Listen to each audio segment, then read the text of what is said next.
23 de abril es el Día del Libro. El Día del Libro fue propuesto por la Unión Internacional de Editores, UTE, y presentada por el gobierno español a la Organización de las Naciones Unidas para la Educación, la Ciencia y la Cultura. En 1995 se aprobó proclamar el 23 de abril de cada año el Día Mundial del Libro y del Derecho a Autor. El origen del Día del Libro se remonta a 1926. El 23 de abril de 1616 fallecían Cervantes, Shakespeare e Inca Garcilaso de la Vega. También en un 23 de abril nacieron o murieron otros escritores eminentes como Maurice Druon, Laxness, Vladimir Nabokov, Joseph Pla y Manuel Mejía Vallejo. Por este motivo, esta fecha tan simbólica para la literatura universal fue la escogida por la Conferencia General de la UNESCO para rendir un homenaje mundial al libro y sus autores y alentar a todos, en particular a los más jóvenes, a descubrir el placer de la lectura y respetar la irreemplazable contribución de los creadores al progreso social y cultural. Miguel de Cervantes Saavedra fue un escritor español. Nació en 1547 y falleció en el año 1616. Fue autor de Don Quijote de la Mancha, obra cumbre de la literatura universal. La primera parte del libro fue escrita en 1605. La fama que le había dado la difusión del Quijote le sirvió al escritor para publicar otras obras que ya tenía escritas, como por ejemplo los cuentos morales de las novelas ejemplares, El viaje del Parnaso y las comedias y entremeses. En 1615, el autor envió a la imprenta el segundo tomo del Quijote, con lo que quedaba completa la obra.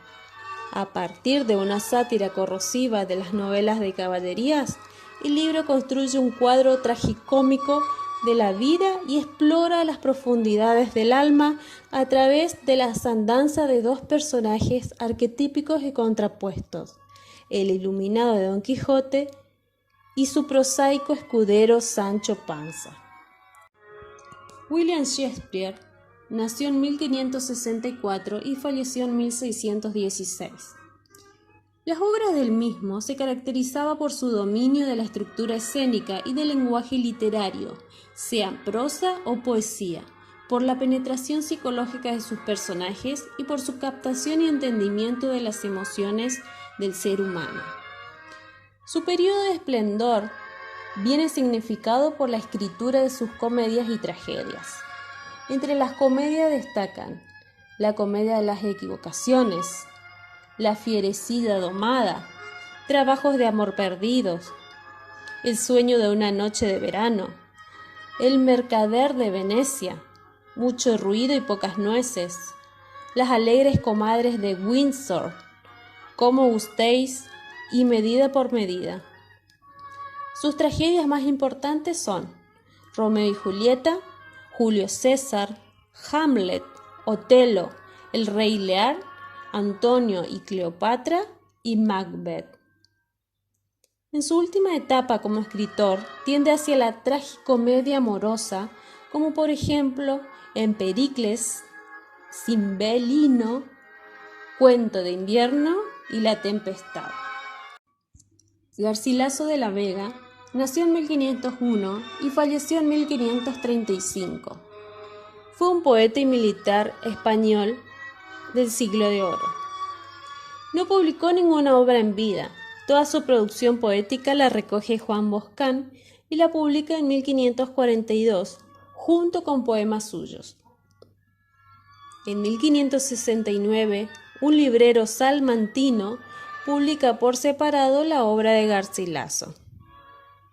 En 1574, el Brocense publica una edición en la que añade composiciones no incluidas en la de 1543 y además se corrige el texto de acuerdo con un manuscrito perdido hoy.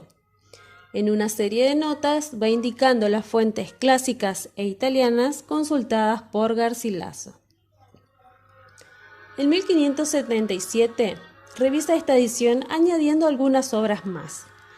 En 1580 en Sevilla, Fernando de Herrera publica otra edición comentada. Las obras de Garcilaso por género fueron: cancionero petrarquista, formado por 40 sonetos y 5 canciones; ensayos epistolares, 2 elegías en forma epistolar y la epístola a Juan Boscán; 3 églogas pastoriles. Eso es todo.